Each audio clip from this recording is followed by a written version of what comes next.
Une des étapes importantes lorsque vous voulez vous procurer un véhicule électrique, c'est la borne de recharge. C'est toujours possible de s'en tirer avec le petit chargeur fourni avec le véhicule qui fonctionne sur du courant 120 volts, mais il faut compter un temps de recharge d'au-delà de 15 heures, donc ça devient rapidement invivable. Ça peut fonctionner avec un véhicule hybride branchable parce que l'autonomie est beaucoup moindre, mais dans le cas d'un véhicule 100% électrique, on n'a pas vraiment le choix d'opter pour une borne de niveau 2, une borne qui fonctionne avec du courant de 240 volts. On va couper le temps de recharge du 2/3. Donc, ça devient un outil très, très pratique. Donc, vous venez d'acheter un véhicule électrique, on se tourne vers la borne de recharge. C'est un peu comme avoir son poste d'essence à la maison. Vous avez deux choix. Vous pouvez travailler avec le concessionnaire qui va mandater un électricien et qui va vous vendre l'équipement nécessaire. Bien entendu, les concessionnaires, ce sont des gens d'affaires. Il faut vous entendre une facture un petit peu plus salée. L'étape que je vous recommande, et c'est ce qu'on a fait, c'est de magasiner vous-même la borne et de superviser toutes les étapes, incluant son installation. Alors, comment faire? C'est très, très simple. Il faut savoir tout d'abord qu'il est possible d'obtenir une subvention pour l'achat de votre borne, 350 $ à l'achat et jusqu'à 250 $ pour son installation. Par contre, il faut faire affaire avec un maître électricien, bien entendu. Ça sera le cas même si vous n'avez pas de subvention. Par contre, si vous voulez acquérir une borne pour vos amis ou pour une utilisation future, vous n'aurez pas le droit à la subvention parce que lors de la demande, il faut fournir le numéro de série d'un véhicule. Donc, c'est uniquement si vous avez fait l'achat de votre véhicule. Donc, il faut savoir, dans l'autre cas, il faudra débourser 100% des frais. Comment acheter sa borne de recharge? Vous pouvez magasiner sur Internet, on en vend à quelques endroits. Vous pourrez trouver les liens sur le texte que j'en ai fait, que je vais ajouter à ce live, en fait. Première chose, c'est de mandater un électricien pour faire évaluer votre installation électrique. On sait que la plupart des maisons modernes disposent de panneaux de 200 ampères, mais par contre, à l'époque, lorsqu'on a introduit cette norme-là, on ne disposait pas de spa, de piscine, de thermopompe et tous ces équipements-là, ce qui fait que vous pourriez bien vous ramasser avec un panneau qui est déjà complet.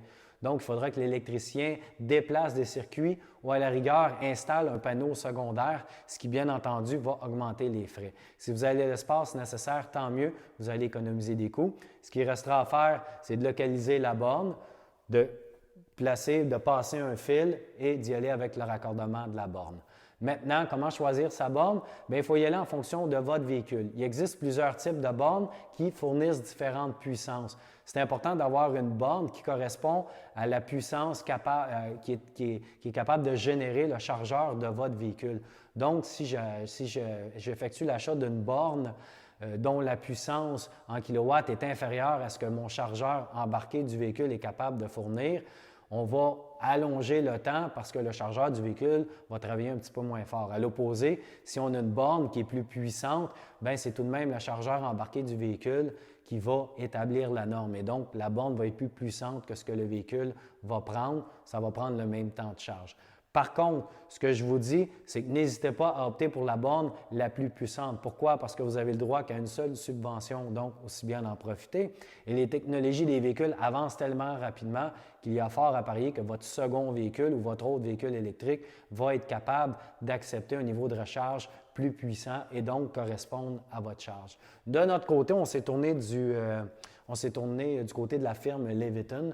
Le constructeur, lui, a trois types de bornes. Il a tout d'abord la Evergreen Mini, qui est son plus petit des formats, qui se connecte en fait dans une prise de type sécheuse et qui fonctionne avec un circuit de 30 ampères. Il est capable de déployer une puissance de 4,8 kWh. Donc, c'est inférieur à ce que beaucoup de chargeurs de véhicules sont capables de produire, mais c'est tout de même 5 fois plus rapide que de se brancher sur du 120 volts. Et si votre installation est assez complète, peut-être que vous n'aurez pas le choix de vous tourner vers ce type de borne. Leur plus populaire, c'est le modèle intermédiaire, donc la Evergreen 320, qui cette fois produit une capacité de 7,7 kW. Donc, ça correspond à ce qu'on retrouve normalement sur le marché. Elle a un câble assez long. C'est un élément important à considérer. Leur plus puissante, c'est celle-là ici, et c'est la Evergreen 400, circuit de 40 ampères. C'est une borne qui fournit 40 ampères et qui déploie une puissance de 9,6 kW. C'est en fait la borne la plus puissante qu'on peut retrouver actuellement sur le marché. plus puissante que ce que la plupart des véhicules sont capables de prendre, mais si vous possédez une Tesla, bien, vous serez à mesure avec cette borne d'y aller au maximum de ce que le chargeur de votre Tesla est capable de prendre. Donc, c'est important de choisir une borne en fonction de votre véhicule, mais toujours mieux d'avoir une borne plus puissante, ça sera toujours plus pratique dans le futur. Par contre, ne faites pas l'erreur qu'on avait faite. Nous, on n'avait pas magasiné la borne avant et donc on croyait qu'un circuit de 30 ampères serait suffisant. Donc, notre fil ici s'est avéré pas assez puissant. On a dû recâbler un nouveau fil et ce fil-là utilise tout de même un circuit de 50 ampères dans votre panneau et donc c'est assez cossu comme installation. Il faut le prévoir bien entendu d'avance et ce sont des éléments qui vont augmenter les frais bien entendu. L'avantage de cette borne, c'est que le câble est assez long. Même si le véhicule est stationné d'un côté ou de l'autre, on est capable de faire le tour du véhicule pour aller le brancher. On a un réceptacle ici qui permet de servir de support pour la poignée. Et son autre avantage, c'est qu'on peut l'installer via une prise fixe. Et donc, c'est un peu comme une prise à sécheuse. On n'a qu'à l'intégrer. Et dans le cas d'une utilisation extérieure, le réceptacle ici va la protéger des intempéries. Donc, il est possible de la débrancher et de la retirer assez simplement. Pourquoi? Si jamais vous avez un chalet, vous êtes capable de transporter votre borne avec vous. Donc, ça devient un petit peu plus pratique que si on l'avait installé dans une installation fixe conventionnelle. Alors, voici pour les bornes de recharge. On a un texte complet avec plusieurs liens.